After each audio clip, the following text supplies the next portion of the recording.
ምን ዋላችሁ ውድ የፌስቡክ ተከታታዮቼ እንዴት ናችሁ? ሰላም ናችሁ ወይ? ለመጀመሪያ ጊዜ ወደ እናንተ ያው ስፖርታዊ በሆኑ ነገሮች ያው የማንቸስተርን በጣም የሚወደውን ክለብ ማንቸስተር ዩናይትድ ማሊያ ለብሼ እና የ2016ን የአውሮፓ ዋንጫ ደግሞ በኢቲቪ በቴሌቪዥን እያየሁኝ ወደ እናንተ ስፖርታዊ የሆኑ ነገሮችን ስለ 2016 የአውሮፓ ዋንጫ ሁኔታ ወደ ከእናንተ ጋር ለማውራት ዛሬ በፌስቡክ ብቅ ብያለሁ እና እንዴት ናችሁልኝ? ሰላም ናችሁ? እና የአውሮፓ ዋንጫ ከተጀመረ ዛሬ 6ኛ ቀኑን አስቆጥሯል። በተለይ እያንዳንዱ ቀን በጣም ማራኪና በጣም ደስ የሚል ቀን ነበረ። በጣም ለምሳሌ ያክል የአውሮፓ ዋንጫ 24 ሀገሮች የሚሳተፉበት ነው። አስተናጋጇ ፈረንሳይ ናት። በ12 ምርጥ ስቴዲየም ነው የእግር ኳስ ጨዋታው እየተካሄደ ያለው። ለምሳሌ እንግዲህ የተከፋፈሉት 24 ሀገሮች በ6 ምድብ ነው። አራት ሀገሮች ማለት ነው። እና ለምሳሌ ከምድብ 1 ፈረንሳይ አለች፣ ከምድብ 2 እንግሊዝ፣ ከምድብ 3 ጀርመን፣ ከምድብ 4 ስፔን፣ ከምድብ 5 ሁለቱ ታላላቅ ቡድኖች አሉ። በተለይ ምድብ 5 የሞት ምድብ ይባላል። ጣሊያን፣ ቤልጅየም እና ኢርላንድ ናቸው እና ሽቬዲያ፣ ስዊድን ያሉበት ይሄ በተለይ ምድብ 5 የሞት ምድብ ይባላል። ጣሊያንን፣ ቤልጅየምን እና ኢርላንድን እና ስዊድንን አጠቃሎ ማለት ነው። ወደ ምድብ 6 ስንሄድ ደግሞ ቡልጋሪያ እና ያው ፖርቹጋል አሉ።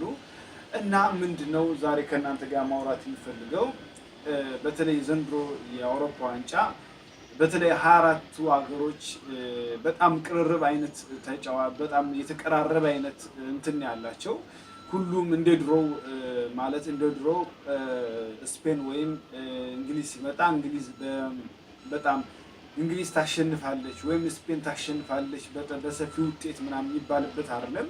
እስካሁን ድረስ ከተጀመረ ጀምሮ አብዛኞቹ ጨዋታዎች የሚያልቁት ወይም 1-0፣ 2-0 ወይም 2-1፣ 1-1 ወይም 0-0 በሆነ ውጤት ነውና ምንድነው ብዬ አሁን በተለይ በእኔ ግምት ዘንድሮን የፈረንሳይ የምታዘጋጀውን የአውሮፓ ዋንጫ የምትበላው ሀገር እንግሊዝ ናት ብዬ ያው እንግሊዝ ናት እንደኔ ግምት እንግሊዝ ናት ባይ ነኝ።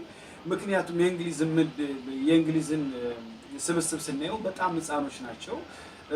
ከሮኒ ውጭ ሌሎቹ በጣም እነ ስታሬጅ ማየት እንችላለን። በጣም ላላን ብዙ አይነት ተጫዋቾችን ማየት እንችላለን። በጣም ከሮኒ እና ከጆን ሃርት ከበረኛው በስተቀር የእንግሊዝ ብሔራዊ ቡድን የተመሰረተው በጣም በወጣቶች ነው እና የእንግሊዝ ብሔራዊ ቡድን ትልቅ ደረጃ ይደርሳል የሚል በእኔ እንደኔ ሀሳብ አለኝ። ግን ከዛ በመቀጠል ደግሞ በድሮ እንዴት ነበር? አሁን ለምሳሌ ድሮ ታላላቅ በተለይ በአውሮፓ ዋንጫ ታላላቅ አጥቂዎችን የምናይበት ጊዜ ነበር ድሮ። እነ ዴል ፔሮ፣ እነ ፊሊፖ ኢንዛጊ፣ እነ ሄነሪ፣ እነ ዳቪድ ትሬዜጌ፣ እነ ሩድ ቫን ኒስተልሮይ በጣም ታላላቅ አጥቂዎች የሚታዩበት እና ብዙ ጎል የሚያገቡበት። ግን በአሁኑ ሰዓት በተለይ በዘንድሮ የአውሮፓ ዋንጫ ላይ አጥቂዎች ምንም ይሄን ያህል ተጽዕኖ አያደርሱም እና ይሄ ምክንያቱም እስካሁን ድረስ ሊገባኝ አልቻለም። ምክንያቱም ምን ያህል በአሁኑ ጊዜ ሀገራቶች የኳስ እንትናቸው በጣም እየተቀራረበ መምጣቱን የሚያሳየው እና በተለይ ደግሞ በጣም ትንንሽ ቡድኖች በተለይ እነ ኢስላንድ እነ ሁንጋሪያ የሚያሳዩት የኳስ ጥበብ በጣም ብዙ መማር እንችላለን ባይ ነኝ። እና በዚህም በመቀጠል እንግዲህ ያው እንደኔ ግምት በኔ ያው እንግሊዝ ትበለዋለች የሚል ሀሳብ አለኝ። ያው እንግሊዝ በዛ ነው። እና ደግሞ በጣም ያው ፖርቹጋሎች በተለይ በመጀመሪያው ከኢስላንድ ጋር ባረጉት ጨዋታ በጣም የሚያሳዝን በጣም ጥሩ የማይጠበቅ ውጤት ነው ያሳዩትኝ። ፖርቹጋል ከዚህ የበለጠ ትልቅ ደረጃ መድረስ የሚችል በተለይ ኢስላንድን መታከል ትንሽ ሀገር የማሸነፍ እንትን አላት ብዬ ገምታለሁኝ። እና እነዚህን ይመስላሉ። እና ወደ ውድ የፌስቡክ ተከታታዮች ወደ እናንተ ጥሩ የእግር ኳስ ሁኔታዎችን ወደ እናንተ ለማድረስ በተለይ በዝግጅት ላይ ነኝ።